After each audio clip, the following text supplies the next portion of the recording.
Good afternoon. My name is Jennifer Galbreath, and today I'm going to be talking to you about addressing the need for better rehabilitation programs for female inmates suffering from serious mental illness. The acronym for that is SMI, so you'll hear that frequently throughout my presentation. The research that was conducted to determine the policy brief that we planned to present was done for LA County, and the statistics that we compiled were derived from mostly prisons and jails within LA County. So this particular presentation is meant for the Los Angeles County Criminal Justice Court judges and the wardens of LA County. In considering the high number of recidivism that occurs with females who are incarcerated, we wanted to take a look at what component mental illness played in some of this. So to start off, we want to define what is classified as a serious mental illness. Some symptoms or some psychological disorders that have been defined and labeled as serious mental illness are schizophrenia, schizophrenia disorder, bipolar disorder, major depression, and anyone that suffers from a brief psychotic disorder. Los Angeles County Jail System is the largest of all jail systems in the United States. Los Angeles County holds more inmates in custody than all jails in 37 of the other U.S. states, though it's important to keep in mind that Los Angeles County's overall population is actually larger than that of 43 of the U.S. states. In 2017, Los Angeles County had an average daily inmate population of 7,024, and of those, 2,248 were female. In addition to being the largest jail system in the nation, Los Angeles County Jail System also has the unfortunate distinction of being the largest mental health institution in the nation. The number of inmates in the Los Angeles County Jail System with mental health problems increased 86% from 2010 to 2017. With few other options in the criminal justice system, a growing number of mentally ill persons in Los Angeles County end up incarcerated. For the final quarter of 2017, 28% of Los Angeles County jail inmates were treated for some sort of mental health problem. About 30% of female inmates suffer from mental health issues. The challenge of properly handling this growing number of inmates dealing with mental illness only further strains the already overcrowded jail systems in Los Angeles. With a high percentage of recidivism, or reoffending, among the female population with serious mental illness, additional interventions are crucial to ensure these women have the tools and skills they need, both while incarcerated and upon release. Several studies suggest inmates with mental illness that are more resistant to treatment and difficult to cure, for example, treatment-resistant bipolar disorder, manic depression, psychotic spectrum disorder, and personality disorder, require wraparound services that address everything from medical management and therapy to housing, disability income, case management, and sometimes medical guardianship. In 2015, the Office of Diversion and Reentry was created solely to address the behavioral health needs of the male population currently incarcerated in Los Angeles County. The aim of the program was intended to support community reentry and decrease the risk of the individual returning to the criminal justice system.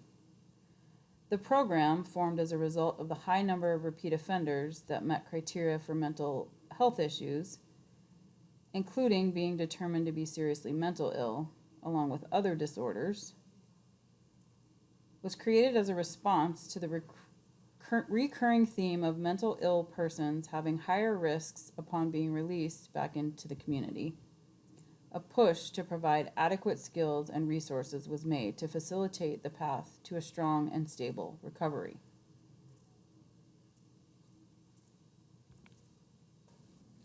While the incorporation of the Office of Diversion and Reentry has been deemed somewhat successful, it does not account for the female population suffering from serious mental illness in the LA County jail system.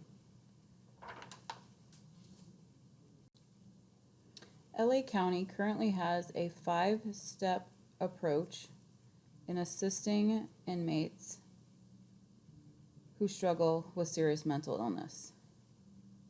The first goal, to create individualized placement and develop programs to help with recovery and improve overall health, is meant to be completed during the intake process and to determine if additional services are required with the use of appropriate assessment tools.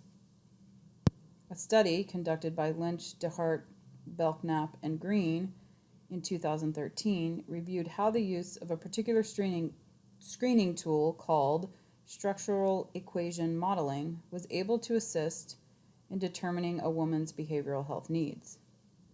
Martin, Coleman, Simpson, and McKinsey in 2013 reported how 3 other assessment tools have also shown promise in detecting the need for behavioral health services.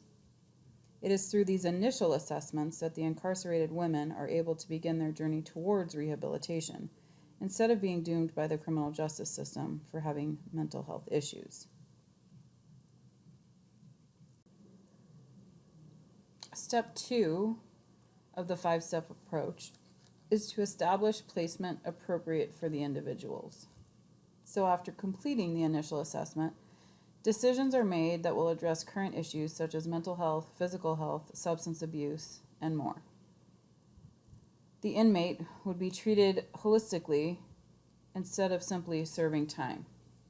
With the use of the appropriate screening tools, the results would lead to the understanding of how specific programs would be instrumental in diminishing a woman's likelihood to reoffend. In such programs, living skills, medication management, work assistant, and enrolling in a local behavioral health agency would be taught and recommended so that the woman understands the importance of adhering to such skills so that her risks of deterioration decrease. Step 3 of the 5-step system is to work with Court 95 and LA County District to provide sufficient community placement for those that are deemed ineligible to stand trial. When the particular inmate or female is due for a court hearing, precautions would be taken into account to determine if said person is in the frame of mind that would allow them to make knowledgeable and informed decisions for themselves. If they are found not to be fully able to participate in their hearing, they are then recommended for further care until they are able to do so. The 4th goal in the 5-step program is to build administrative infrastructure needed to support the programs. This goal is focused on providing community resources and expanding program accessibility through extended phone hours. By having a means of connection that does not simply cut off at the usual business times, a person facing potential concerns might be able to work out a safe and legal strategy for obtaining their needs. Instead of experiencing desperation and hopelessness, which could lead to reckless behaviors, thus increasing a woman's chance for reoffending. Step 5 is to develop diversion education and awareness campaigns related to the needs of individuals with serious mental illness. This goal is largely aimed at preparing the person for possible obstacles once released from jail or prison. This could be coordinated through an outside behavioral health agency who would have a designated case manager follow up with the female to engage in services. It is through this coordination of care that a person is meant to be able to continue managing their symptoms so that they are able to move forward in their lives.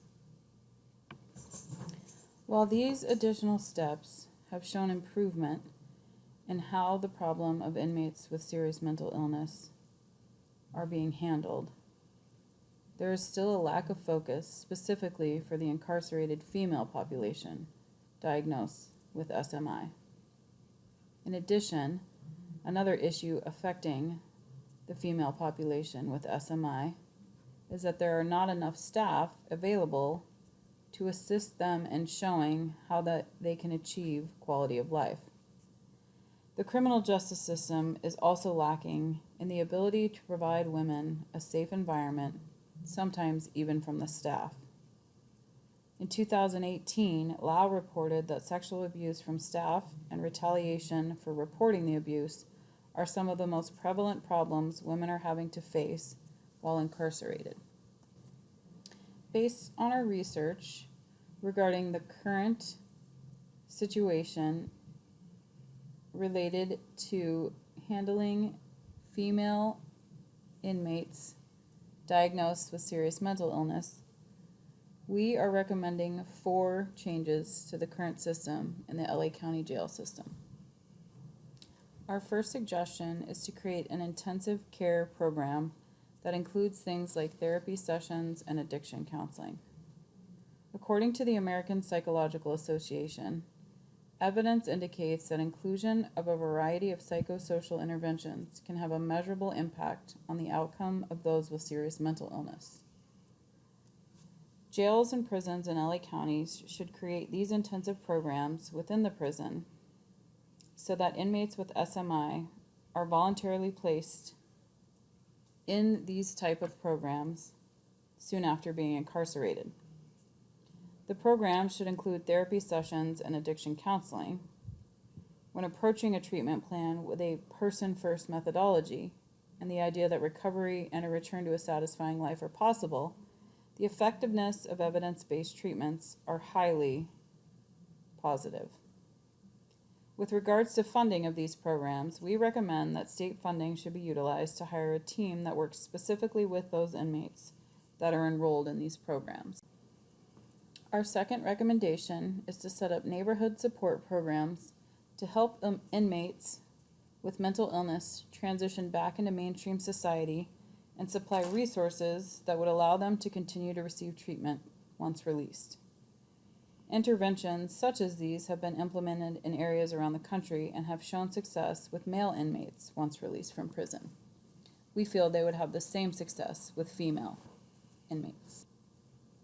Our third recommendation would be to set up a program that allows for consistent treatment from one prison to another, since prisoners are often transferred and treatment plans are inconsistent from prison to prison. In order for inmates with serious mental illness to be treated effectively, prisons and jails must work together to ensure that their treatment of inmates remain consistent within transferring back and forth. Our fourth and final recommendation is to allow more funding to be used for prisons and jails to hire multiple primary care doctors per prison, since currently there is often only one doctor for an entire prison population. Many jails and prisons have populations in the thousands, and having only one full-time physician on staff does not allow for effective treatment. Change is not easy and doesn't happen overnight, but it is clear the current interventions in place aren't enough to help decrease recidivism and to support our female population with serious mental illness. As noted by Epperson, the goal of advanced intervention systems is to alleviate the overpopulation of inmates with SMI in the criminal justice system, which requires more than simple adjustments and interventions. We believe that with successful implementation of our program, and in order to reduce the overpopulation of the LA County jail systems and create a well-defined, properly funded program for females suffering from SMI, it's important to first identify and treat serious mental illness. Inmates suffering from SMI are twice as likely to reoffend, and without proper treatment both in jail and upon release, we can't expect this population to make positive changes.